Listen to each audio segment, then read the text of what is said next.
Listen carefully. A question taken from the momentum and impulse. A ball moving with momentum of 15 kg meter per second. कोई ball है वो इस momentum से आ रही है। Momentum के लिए हम लोग सिंबल यूज करते हैं पी। इनिशियल है तो चाहे पी आई बोल दो या पी वन बोल दो, ये आपके ऊपर डिपेंड करेगा। चाहे symbol P I I for initial.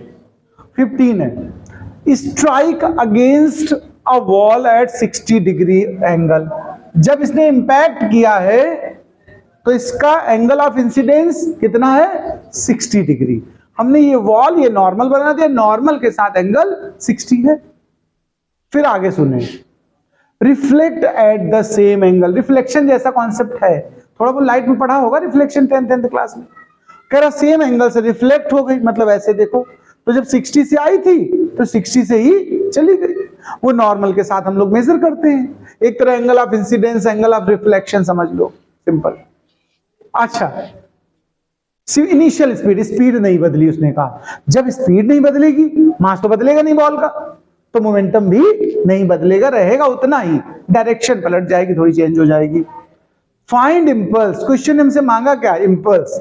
फिलहाल हम इनिशियल मोमेंटम बता ही चुके हैं, हम फाइनल मोमेंटम और उठाते हैं। फाइनल मोमेंटम ध्यान से सुनना, पी एफ लिख दो। वो भी तो इतना ही रहेगा भाई साहब, वो थोड़ा बदल जाएगी, वैल्यू नहीं बदलनी है। लेकिन थोड़ा ध्यान से सुनना, मोमेंटम जो है वो क्वांटिटी कैसी है भाई साहब, जरा बताओ। वेक्टर है। अगर यहां P1 है या PI है, जो सिंबल आप दिए हो वो वेक्टर क्वांटिटी है ना, तो इसके 2 कंपोनेंट्स होंगे। कौन कौन से? कॉस और साइन, हॉरिजॉन्टल और वर्टिकल। इधर कौन सा आता है? कॉस। इधर कौन होता है? साइन। तो जब आते समय हम P1 का या PI का कंपोनेंट लेंगे तो यहां cos 60 आएगा और यहां पर PI sin 60 आएगा। कोई बताओ इसमें कोई समस्या किसी को? अच्छा, रिटर्न हो रहा है, ये देखो पलट गया।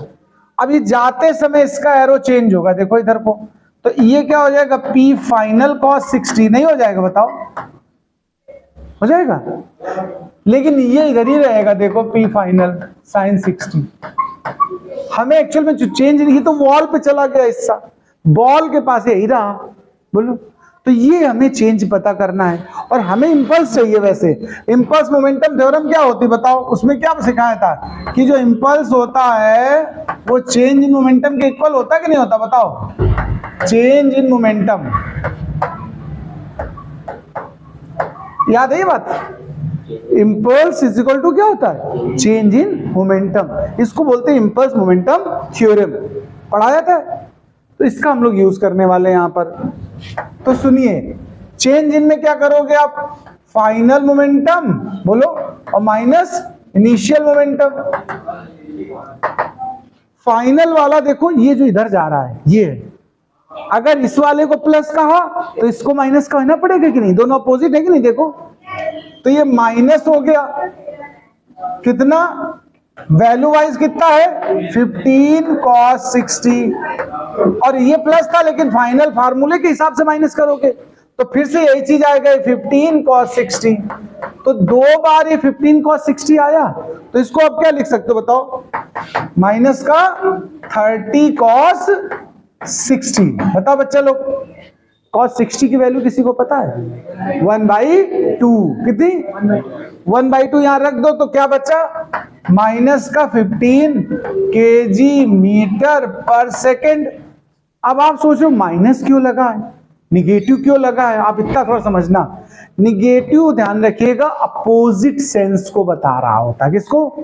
अपोजिट, यानी लॉस हो रहा है मोमेंटम का। किसका? तो ये इंपल्स यहां लास्ट में लिख देना, here negative sign indicate opposite change. Here negative sign indicates opposite direction, लिख देना अपोजिट डायरेक्शन। रिजल्ट हो गया, नोट कर लीजिए इस क्वेश्चन को।